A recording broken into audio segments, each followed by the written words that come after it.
Eles são criaturas de aparência curiosa, um tanto engraçados, um tanto esquisitos. E alguns são tão pequenos que se você não olhar bem de perto é capaz de nem notá-los. Mas não se engane, eles têm grande impacto no seu jardim. São os gorgulhos, e alguns estão entre as maiores pestes agrícolas da história da humanidade.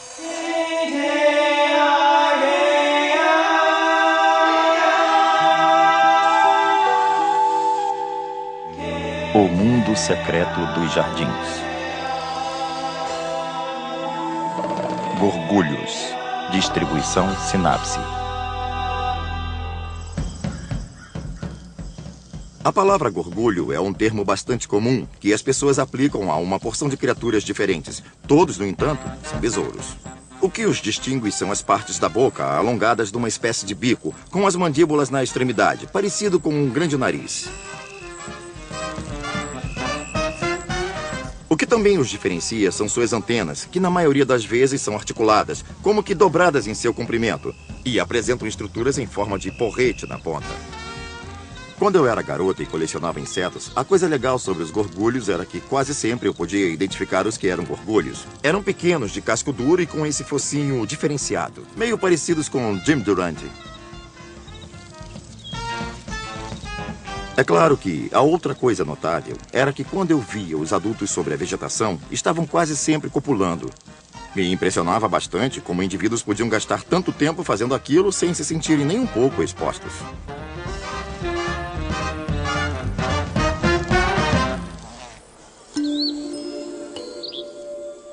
Os gorgulhos têm a singularidade de serem a família mais variada da ordem Coleóptera, a dos besouros. É a ordem mais variada da classe mais diversificada de insetos, dentro do filo mais variado em todo o reino animal, os artrópodes. Existem pelo menos 48 mil espécies de gorgulho no mundo, fato que faz deles o único e mais diversificado grupo de organismos de todo o planeta. A qualquer momento, num jardim comum, pode-se encontrar dúzias e dúzias de espécies de gorgulhos, e o número total de insetos presentes está provavelmente na faixa das centenas de milhares. É fato que talvez você não consiga perceber grande parte deles, pois frequentemente estão em sua forma larval, se alimentando dentro de pequenas partes das plantas. Dessa forma, eles realmente não podem ser vistos por você. Até os adultos são, por vezes, realmente muito pequenos, tão pequenos que poderiam estar em qualquer lugar. Normalmente só percebemos os gorgulhos quando eles começam a fazer algo que não gostamos. O fato é que todos os gorgulhos são comedores de plantas e, na maioria dos casos, a quantidade de dano nem é tanta para se preocupar. Porém, há algumas espécies que causam um efeito absolutamente devastadores por onde quer que passem.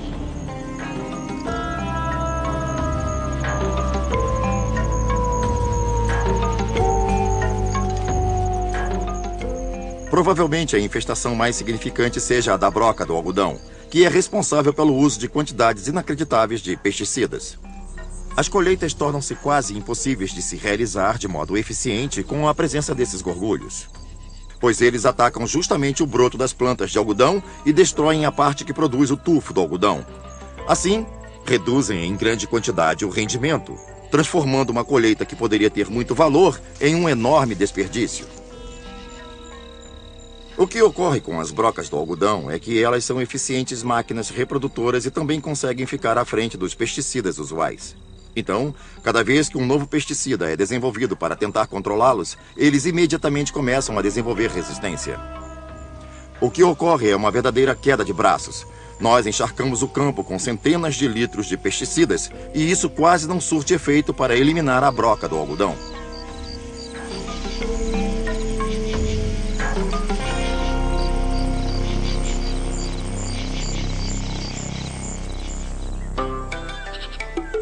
O gorgulho da rosa é um dos mais conhecidos entre os jardineiros, porque normalmente nós não cultivamos algodão em casa, nós cultivamos rosas.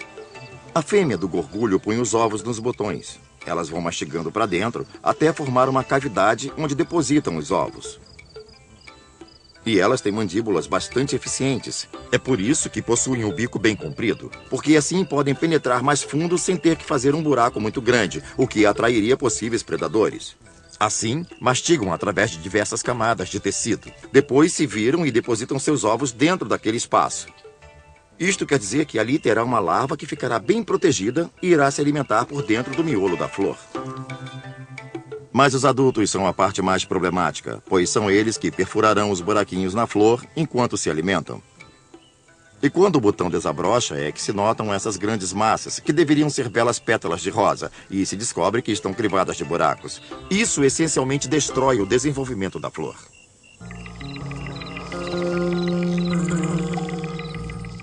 O gorgulho da persicária é outro que possui um relacionamento particular com um tipo de planta. Quando o inseto, como o gorgulho, é seletivo sobre o tipo de planta da qual se alimenta, ele precisa sintonizar seu ciclo de vida para combinar com o ciclo de vida do seu alimento.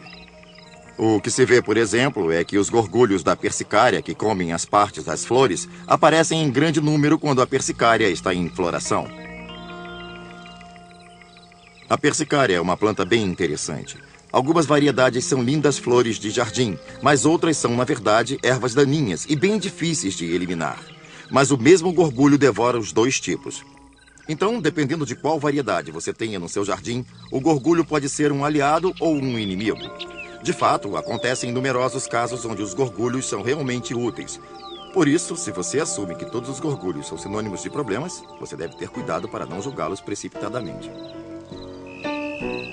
It's not very easy to be misunderstood and always take the blame when things go wrong. I don't know if what I do is really bad or good. I'm just trying hard to get along. So don't misunderstand me. I do the best I can. Yeah, I am only being who I am.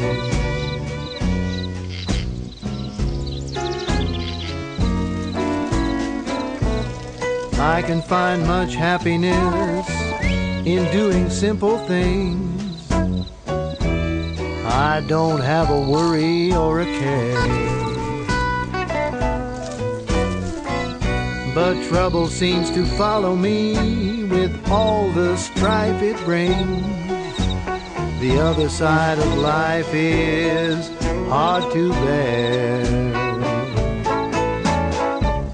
So don't misunderstand me. I do the best I can. I am only being who I am. Who I am. Um lago pode ser um elemento bonito em seu jardim, junto com um monte de adoráveis flores que você está cultivando cuidadosamente. Nesse caso, os gorgulhos podem fazer uma contribuição. Como em muitas outras partes do jardim, seu lago pode ser invadido por ervas daninhas. E como é um pouco mais complicado fincar raízes a 1 metro ou 1,5 metros de profundidade, suas plantas aquáticas podem ser bastante suscetíveis na competição com as invasoras indesejáveis. Se existe uma planta em particular que você deseja cultivar, então uma infestação de gorgulhos pode ser realmente um problema. Mas, por outro lado, se há uma planta que você deseja eliminar, então os gorgulhos podem ser seus melhores aliados. E esses estorvos ambientais estão em toda a parte. Eles foram espalhados por todo o mundo, na maioria das vezes com a ajuda humana, e realmente precisam ser controlados.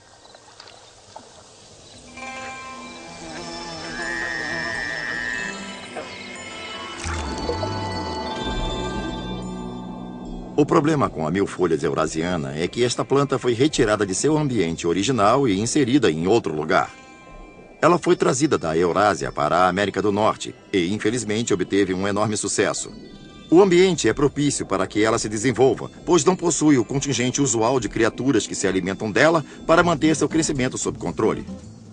A boa notícia é que existe uma espécie nativa de gorgulhos que normalmente devora as espécies nativas da mil-folhas e, dada a oportunidade, passarão a consumi-la como prato principal.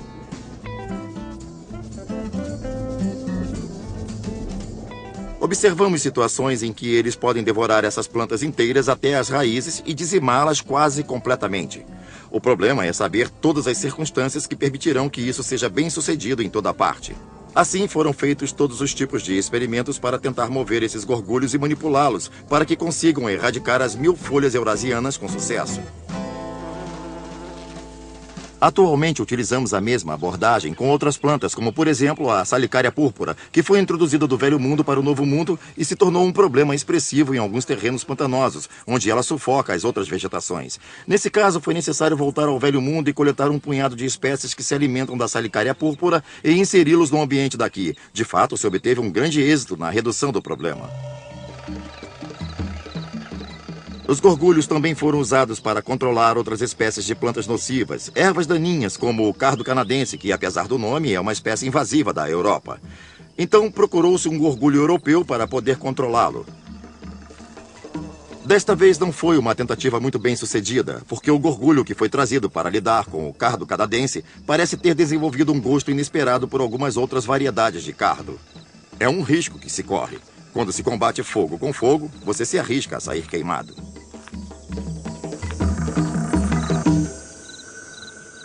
O controle biológico de uma erva daninha não é uma meta simples de se alcançar, mas já foram obtidos alguns sucessos, e os gorgulhos têm um papel a desempenhar por serem muito específicos quanto às plantas que compõem a sua dieta.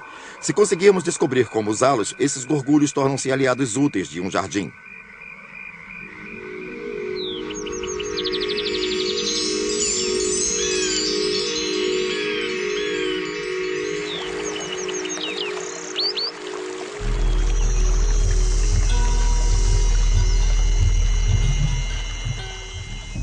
Mesmo um jardim que pareça calmo e tranquilo, na verdade tem inúmeros perigos escondidos. Existem muitos predadores e os gorgulhos, como todo mundo, tiveram que desenvolver várias estratégias para não serem comidos.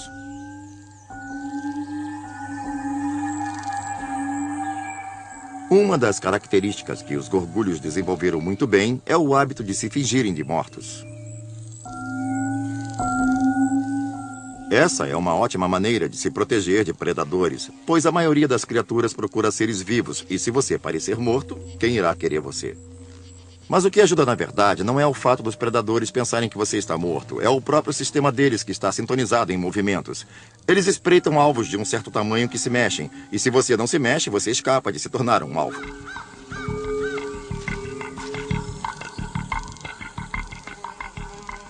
Os gorgulhos continuam suscetíveis aos predadores, e ainda existem várias criaturas que podem se alimentar deles. O estágio de larva é o mais suscetível, mas os adultos também podem ser comidos. E quanto maior o gorgulho, melhor a fonte de comida em potencial. E realmente é um mundo perigoso para os gorgulhos.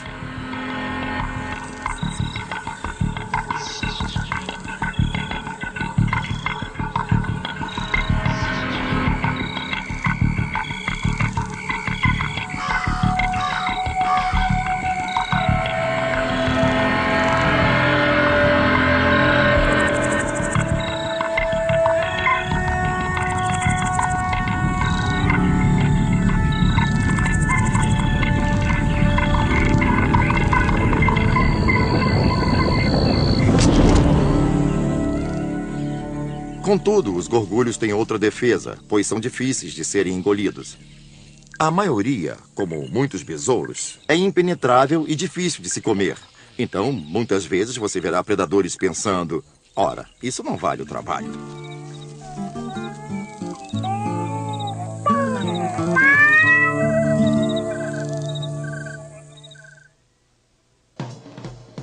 Os gorgulhos são um extraordinário e variado grupo de insetos. Existem muitas variações e adaptações em todos os lugares no seu jardim e no mundo. Existe uma fantástica variedade de diferentes formas e tamanhos.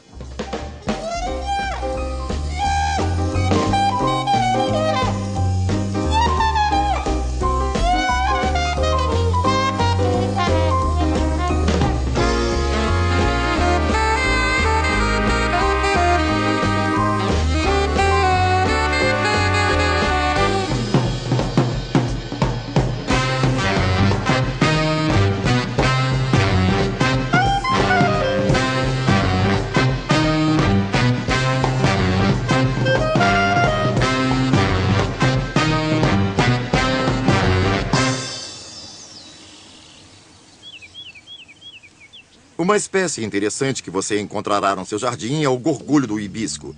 Ele tem uma aparência um pouco estranha, com o formato de uma pera. É um pouco largo e afina até a cabeça longa e estreita. E o bico é extremamente longo e fino, especialmente nas fêmeas. Eu suponho que um bico particularmente longo torne a fêmea desse gorgulho atraente. Mas o fato é que nos gorgulhos, como na maioria dos animais, é a fêmea que escolhe com quem vai acasalar. Os machos geralmente aceitam qualquer oportunidade que aparece.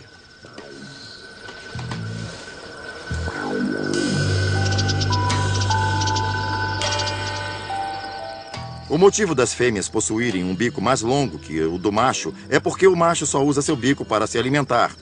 E a fêmea, além disto, ainda tem que cavar um buraco fundo no broto de hibisco para colocar seus ovos.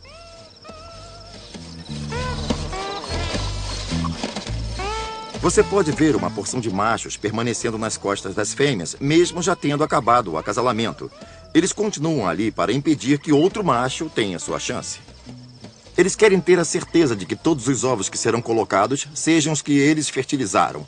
Como um gorgulho fêmea pode pôr um grande número de ovos, vale a pena perder mais algum tempo para garantir que todos eles serão seus.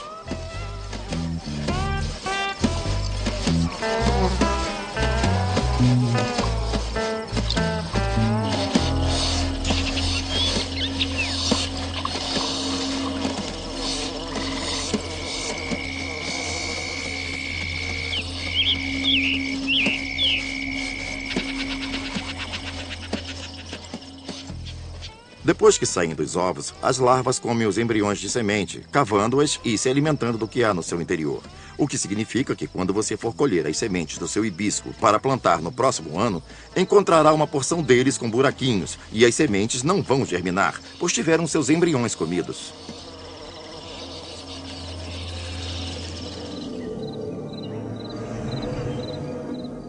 Outra espécie de gorgulho interessante é o gorgulho da curaçavica, que é capaz de fazer o que poucas criaturas conseguem, se alimentar nas plantas curaçavicas. A curaçavica tenta se proteger produzindo uma seiva realmente imunda e tóxica. A seiva contém alcaloides químicos que muitos animais consideram não apenas sem sabor, mas também tóxicos. No entanto, algumas criaturas descobriram maneiras de superarem bioquimicamente essas toxinas e assim poderem se alimentar impunemente, e ainda conseguem estocar essas toxinas e usar como mecanismo de defesa. Muitos deles fazem questão que todos saibam de sua toxicidade com cores de advertência, como o preto, o vermelho e o laranja. Os predadores aprenderam a deixar esses animais em paz por causa de seu sabor horrível.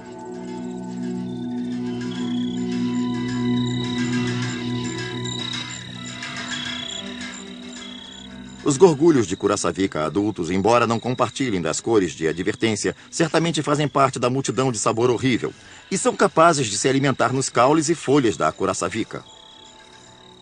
Apesar da seiva ser grudenta, podendo capturar as criaturas e ser de fato bem tóxica, esses bichos conseguem se alimentar.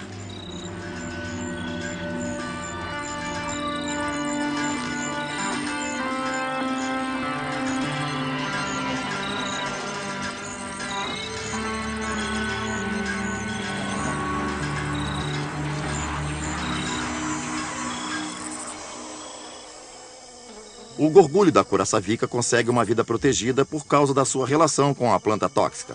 Quando chega a hora de colocar seus ovos, eles o fazem dentro do caule. A larva irá crescer protegida dentro do corpo da planta e se alimentará dentro do caule, onde ninguém irá vê-la, a menos que o caule se quebre e se abra.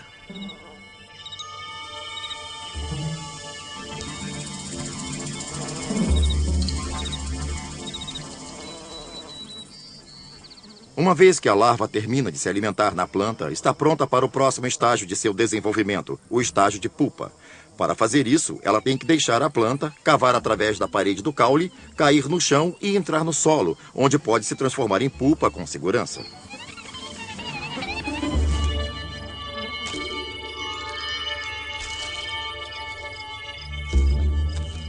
A larva vai fazer seu caminho através da folhagem e cavar para dentro da terra.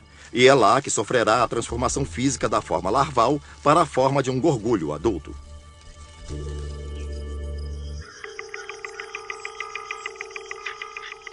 O subterrâneo é um bom lugar para se metamorfosear sem ser perturbado, mas não é o único. A larva do gorgulho da persicária, por exemplo, cria um saco protetor para si mesma, que é preso na parte de baixo da folha onde irá crescer o adulto. No fim da estação do crescimento, 4 ou 5 gerações de gorgulhos irão nascer, atingir a maioridade e colocar seus próprios ovos. E esse ciclo irá se repetir até a aproximação do tempo frio os forçar a mudar de plano.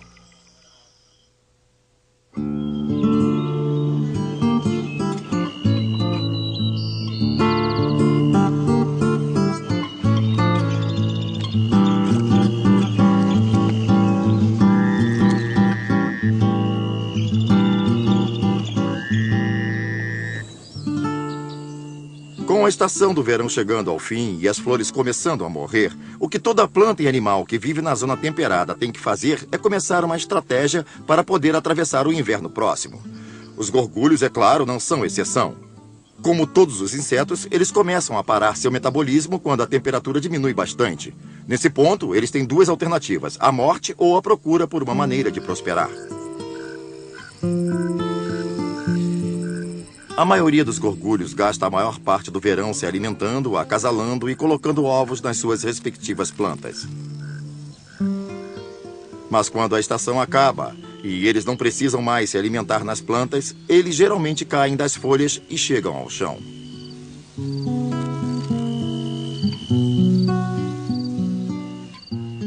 Nesse ponto, eles podem cavar um buraco no solo ou se esconder entre a folhagem caída ou em algum outro escombro para encontrar um bom lugar e evitar o pior que o inverno vai oferecer.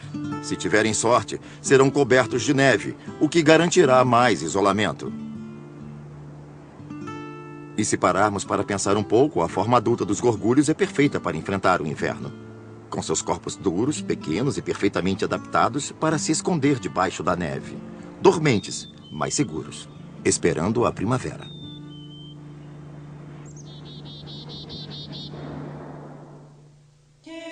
Versão brasileira Alcateia.